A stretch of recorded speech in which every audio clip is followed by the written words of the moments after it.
And then why is everything always late? Well, because you keep asking for stuff. And so this results in windblown John Snow, which is much sadder than just the regular Jon Snow sad. I had a picture of Vladimir Putin up here earlier, and I was like, I don't know if I want to get political, so I wanted Jon Snow. I'm glad you guys all have Jon Snow on your mind. How many times do you think I've said Jon Snow? 15, maybe? I'm gonna try another 10. So to me, this is fundamentally broken, right? If there's requests coming in and it's a yes, no, maybe we'll put it on a backlog, or it's always a yes. It's broken. It's fundamentally broken.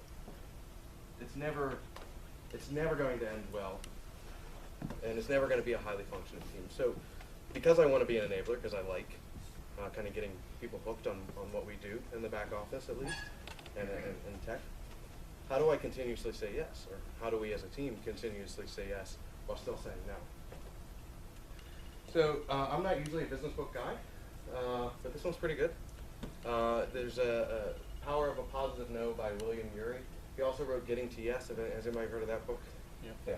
Yeah. So Getting to Yes is a pretty famous book on negotiation.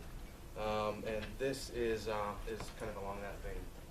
So in the book, he talks about saying no in a way that furthers the relationship. And he talks about this in negotiating, in business and personal life. To kind of illustrate this story, he in the beginning of the book, he tells a story about a son who works for his father in the family business.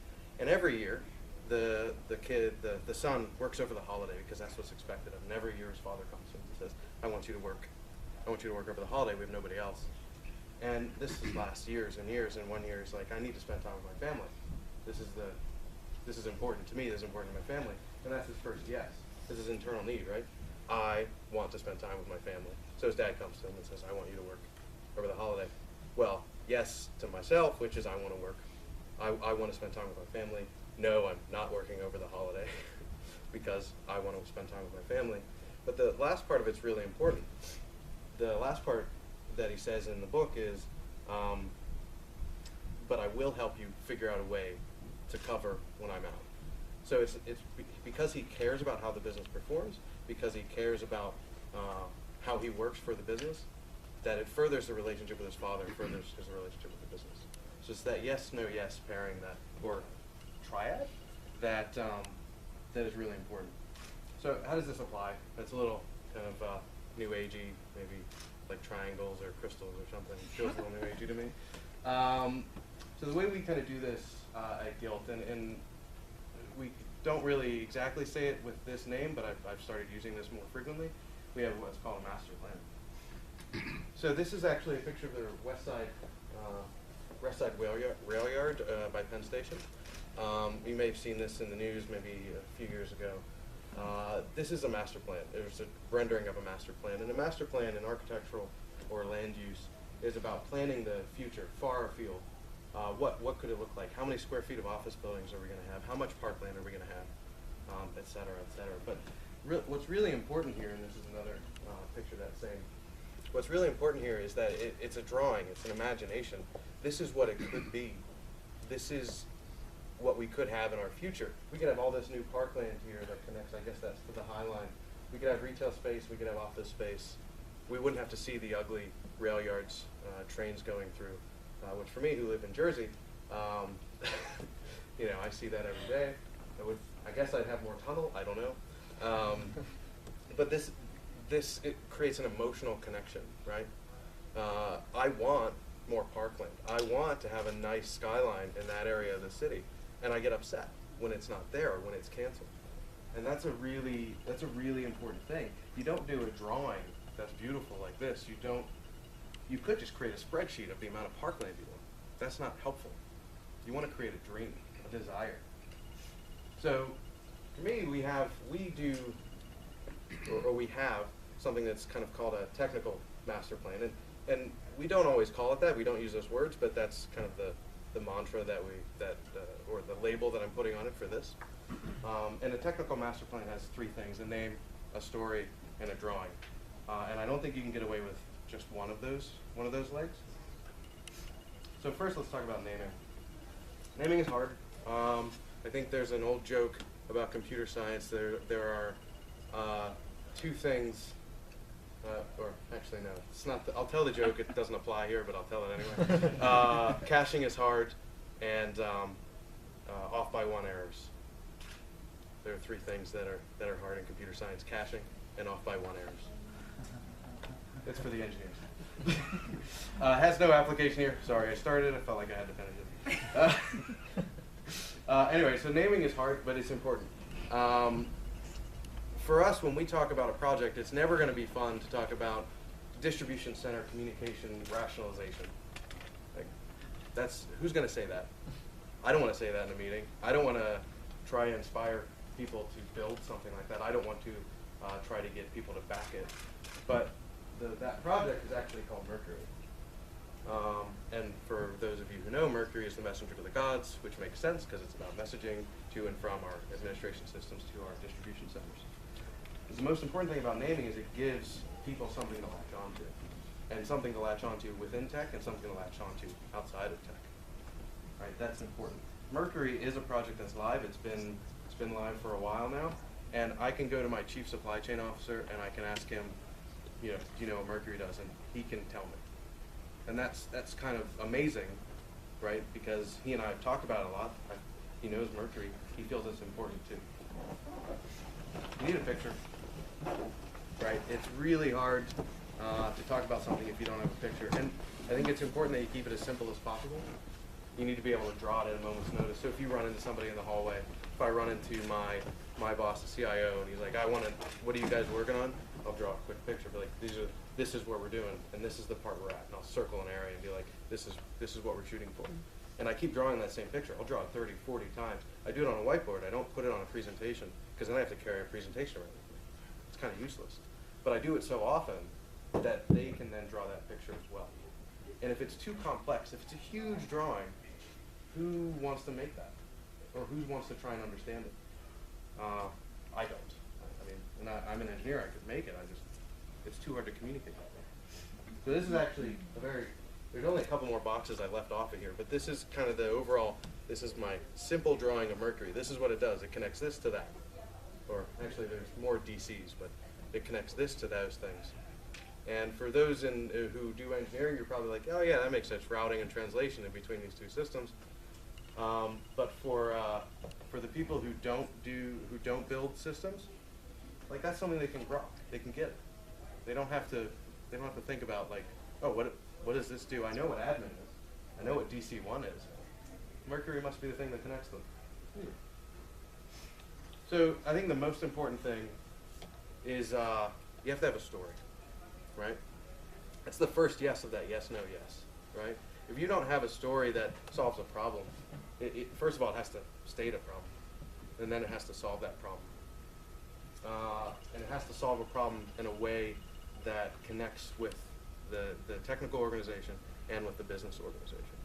So in the case of Mercury, which is a highly technical project, there's no front end to it. It's just a bunch of code running on a server that routes files.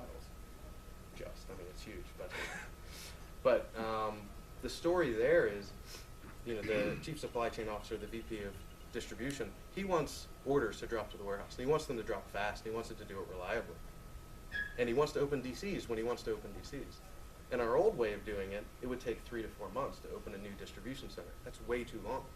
So we said we were going to build Mercury. It's going to be more reliable. It's going to be faster. You're not going to have to stand by my desk and say, where are orders? Because that used to happen before Mercury existed. Next time you need a DC, we can do it in weeks instead of months. And so that's something they latched onto. They're like, Mercury solves really big pain points for us. And that's a story that they can carry around with them. And that's a story that they care about. It's a story I care about. And our ideals we matched each other from that story. And we built that cross-functionally. Like, I didn't draw that picture and say, this is just what we're doing, deal with it. I drew that picture, and then I sold it, and I worked on it. And I worked on it with the business. I worked on it with my engineers. And they can tell the same story. It's the same across the board. So this is the hardest work. It's really hard. There are some projects or some kind of master plans, if you will, that take weeks to figure out. Just like weeks of working through issue after issue. What if we wanted to do this? How does it enable that? And after all that time of working through with the business, with tech, it still stands up to that scrutiny. Then you start shopping it around, and that's your mantra. That's the only thing you talk about. So for the greater good, right, you got this yes, you got the first yes, you got that story, you got the picture, you got the name. And then when you get this request that, you know, far afield, like, I would like to add, let me pick something that's distribution related, because Mercury is distribution related. I would like to change the way we consolidate orders. It's a really hard problem. Could take 5-6 weeks to do, because we have to do a whole bunch of work in systems we haven't touched in a while. I point to this master plan and I say, I know what you're talking about. I get it. I want that too, but we want to achieve this. Is what you're talking about more important to that picture and that name that you know and have been carrying around with you for months? Sometimes the answer is yes, but that's something we can hold hands together and move forward with. But oftentimes that answer is no. And that's a group no. It's not me just saying no. It's a group no because we've said yes to the strategy, right? And the tech strategy, that drawing, the Mercury, and there are many of them that encompass many different pieces of functionality, they're not different. The tech strategy is not different than the company strategy. They're in lockstep. And if they're not, then that's an anti-pattern, and you need to make an adjustment. So, word of caution. People will take a look at that picture and they'll say, well, when are we going to be done? Right? That's hard. It's not something that's done. You don't say, I'm going to build Mercury. Mercury took 1.5 years to roll all of our DCs onto it. But every time we built something, we built it in the way of Mercury. So the master plan is a way of being, right? It's a way of, every time we pick up something new, we are doing it in that way. We never veer from that because we know it's our goal. Oftentimes it will change, right? We'll look at Mercury and be like, well, we assumed this when we started. All right, let's redraw it a little bit. Let's put that box over there. That's fine. And then we just go tell everybody, and we're like, hey, this changed. Remember Mercury? Well, it's got a little box over here now. And that's okay. Yeah, this doesn't always work. But it's the best thing I've seen to drive consensus between me, who runs a large tech organization, and the business, we all want the same thing. We want to succeed. We want to do the right thing for our customers. We want to do the right thing for our business. This is the best thing I've seen that works most of the time. There will always be things. There will be people who sign contracts, and you're going to have to do some of that work. We have that all the time. But I get to point to a picture and say, this is what we're losing because you signed that contract. Next time you sign the contract, why don't we chat before you sign it? And you might get it wrong. I don't know if you know this picture. This is a picture of that same rail yard.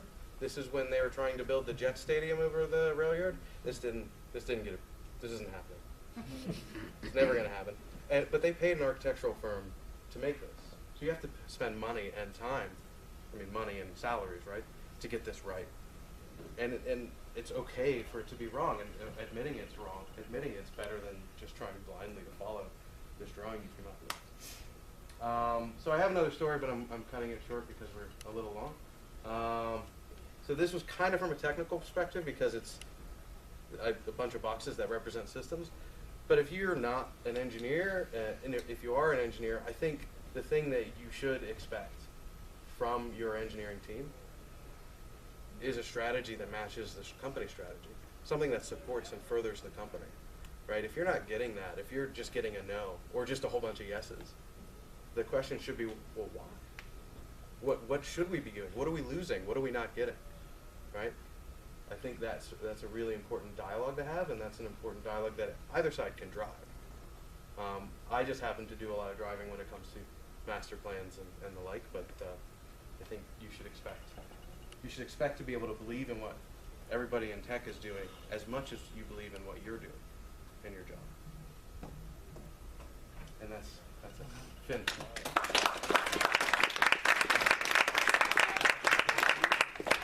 Oh, that was really good. I mean, everybody's presentation was good. Yours was too, yeah, that was great. So we still have one more presentation. I think we still have time for actually don't have a break time. So Meyer. All right, thank you. Oh, that's right. Yeah. So go ahead, it's all yours. All right, thank you. Hello, everybody. So I'm not innovative, so I don't have a PowerPoint presentation, so definitely not a developer. But I've been with Tech Systems now for 16 years. Can we dim the lights at all? Or? But for those of you that don't know Tech Systems, right, we specialize in IT staffing. We do a fully outsourced solution, the onshore, offshore. But what I'm here to talk to you about, we get to give you a kind of we get to look at the industry from a different perspective, right? So these lights are good, Milan. So here at Tech Systems, we deploy 80,000 technical professionals a year and over 6,000 clients, right? So we have 100 offices across the country throughout North America, Europe, and Asia.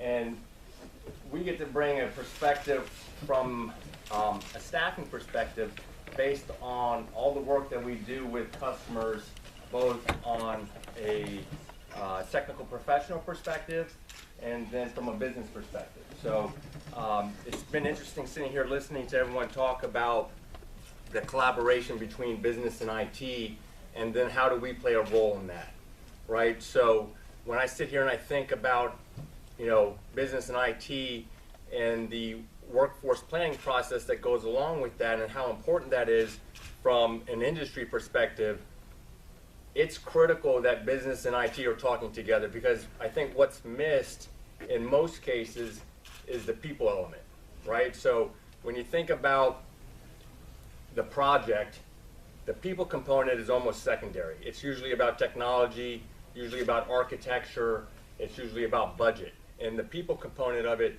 is almost kind of an afterthought. So when you think about technology and IT today, the unemployment rate in IT is virtually zero. It's about 3%. So we call it almost frictional unemployment, meaning most IT professionals are in between jobs, right? So when you think about that, when we think about workforce planning, when we do surveys every year, so the beauty of putting so many people to work on a yearly basis, we get to do surveys with IT leaders, CIOs, managers. We even survey our technical professionals. And less than 10% of the IT leaders that we survey have any type of primary focus around workforce planning.